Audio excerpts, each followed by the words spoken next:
Hello everyone, आज हम फिर से 5 मिनट के अंदर अंदर यूजीसी नेट का एक और इम्पॉर्टेंट टॉपिक रिवाइज करेंगे क्वेश्चंस के साथ। हम हर रोज इस चैनल पे एक ऐसा टॉपिक डिस्कस करते हैं 5 मिनट के अंदर अंदर एंड उसके रिलेटेड 2-3 क्वेश्चंस। तो अगर आपने अभी तक चैनल को सब्सक्राइब नहीं किया तो फटाफट कर लीजिए, आपके लिए बहुत यूजफुल रहेगा।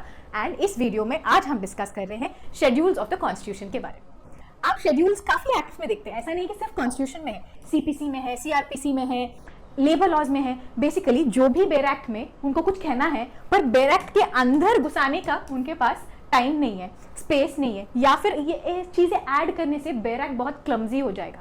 ऐसे केसेस में वो जो भी चीजें वो कहना चाहते हैं उसको बेर एक्ट के एंड में डाल देते, कोई भी बेर एक्ट के एंड में डाल देते। वही हुआ कॉन्स्टिट्यूशन में भी। कॉन्स्टिट्यूशन वैसे है काफी लंबा एंड जो हमारे कॉन्स्टिट्यूशन फ्रेमर्स थे, मेकर्स थे, उनको और भी चीजें बताना था तो उन्होंने शेड्यूल्स बनाए।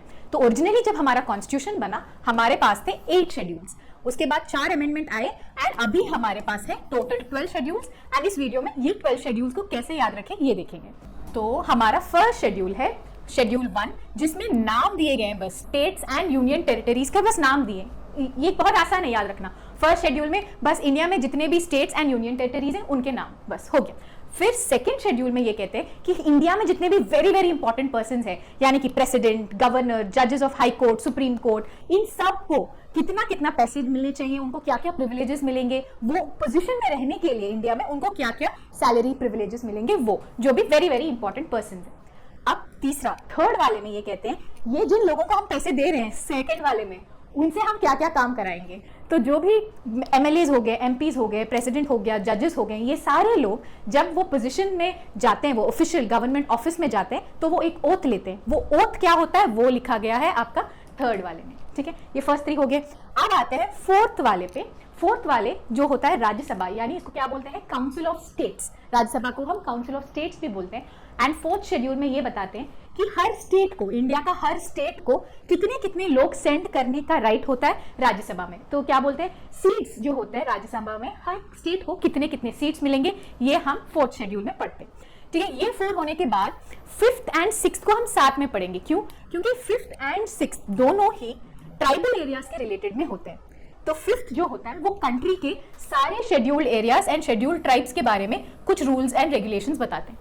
और जो 6th शेड्यूल है वो स्पेसिफिकली नॉर्थ ईस्ट के 4 स्टेट्स, असम, मेघालय, त्रिपुरा और मिजोरम में जो ट्राइबल एरियाज है उनके बारे में स्पेसिफिकली बात करते हैं। तो आपको क्या याद रखना है, 5th एंड 6th को साथ में पढ़ना है एंड वो ट्राइबल एरियाज के रिलेशन में होता है। एंड 6th में कुछ नॉर्थ ईस्टर्न के स्टेट्स हैं जिसके बारे में हम बात करते हैं। अब आता है 7th शेड्यूल, काफी इंपॉर्टेंट शेड्यूल है एंड ये इसके बारे में शायद आपको पता भी है। तो हमारे इंडिया में जो central government and state government होता है उनके बीच में पावर्स जो होते हैं वो डिवाइड हो गए, उसको बोलते हैं डिवीजन ऑफ पावर्स। अब कौन से मैटर्स पे स्टेट गवर्नमेंट लॉज बनाएगा और कौन से मैटर्स पे सेंट्रल गवर्नमेंट लॉज बनाएगा, ये ऑलरेडी डिसाइड हुआ है एंड वो डिसीजन हमें मिलता है 7th शेड्यूल में। तो इसीलिए इसको बोलते हैं union list, state list and concurrent list. जहां पे कंकरेंट लिस्ट हो जाता है जहां पे both state government and central government दोनों मिलके कंकरेंट लिस्ट में लॉज बनाते हैं। ये काफी सिंपल कॉन्सेप्ट है, आई एम श्योर आप सबको पता होगा। तो फिर आता है अपना 8th शेड्यूल। इंडिया में बहुत सारे लैंग्वेजेस हैं एंड इन लैंग्वेजेस में से कुछ लैंग्वेजेस, 22 लैंग्वेजेस को पिक किया है एंड उनको ऑफिशियल लैंग्वेजेस का रिकॉग्निशन दिया गया है। तो हमारे पास अभी 22 ऑफिशियल लैंग्वेजेस है एंड वो दिया गया है 8th शेड्यूल में। अब इसके बाद के जो शेड्यूल्स हैं वो आए थे अमेंडमेंट्स के थ्रू। 9th शेड्यूल जो है वो आया था first amendment to the constitution हुआ था 1951 के ईयर में। अब स्पेशल चीज ये है, आपको 9th शेड्यूल के बारे में एक ही बात याद रखना है, जो भी लॉस को आपने 9th शेड्यूल के अंदर डाला है उस पर सुप्रीम कोर्ट या हाई कोर्ट रिव्यू नहीं कर सकते, उसका कॉन्स्टिट्यूशनल वैलिडिटी को कोई भी कोर्ट रिव्यू नहीं कर सकता। बस इतना ही आपको याद रखना है 9th शेड्यूल के बारे में। अब ये जो चीज थी ये 1951 में आया और 1973 तक ये वैलिड है। 1973 के बाद केशवानंद भारती का जजमेंट आया एंड उसके बाद से अगर वो लॉ 9th शेड्यूल के अंदर हो या ना हो, जो भी हो उससे कोई फर्क नहीं पड़ता है। केशवानंद भारती जजमेंट के बाद हाई कोर्ट या सुप्रीम कोर्ट सारे लॉज का कॉन्स्टिट्यूशनल वैलिडिटी चेक कर सकते हैं। बस अब जाते हैं 10th शेड्यूल। 10th शेड्यूल आया था 52nd अमेंडमेंट जो कि आया था 1985 में। 10th शेड्यूल को लेकर आपको एक ही चीज याद रखना है, अगर कोई भी पार्टी से कोई भी पर्सन इलेक्ट होता है एंड इलेक्शन के बाद वो अपना वो वाला पार्टी छोड़ के दूसरा पॉलिटिकल पार्टी में चला जाता है तो वो डिस्क्वालीफाई हो जाता है। तो आपको 10th शेड्यूल को जब याद रखोगे आपको ये याद रखना है कि एक बंदा पहले इस ग्रुप 1 में था, इलेक्शन के बाद वो ग्रुप 2 में चला गया, उसी को हम बोलते हैं डिफेक्शन। इस चीज को हम बोलते हैं डिफेक्शन, मतलब यहां से वहां भागने की जो चीज होती है उसको बोलते हैं डिफेक्शन। एंड 10th शेड्यूल इसको मना करता है तो इसको बोलते हैं एंटी डिफेक्शन लॉ। अब आते हैं अपने आखिरी के 2 इंपॉर्टेंट शेड्यूल्स पर। ये हमारा लोकल लेवल, मतलब जो भी आपके विलेजेस एंड म्युनिसिपैलिटीज टाउन्स होते हैं वहां का एडमिनिस्ट्रेशन को लेके हुए थे 11th एंड 12th शेड्यूल। ये भी अमेंडमेंट के थ्रू ही आए थे। ये देखना 11th शेड्यूल जो है वो आया था 73rd अमेंडमेंट इन 1992। उसी साल, उसी के बाद इमीडिएटली आया 12th शेड्यूल 74th अमेंडमेंट 1992।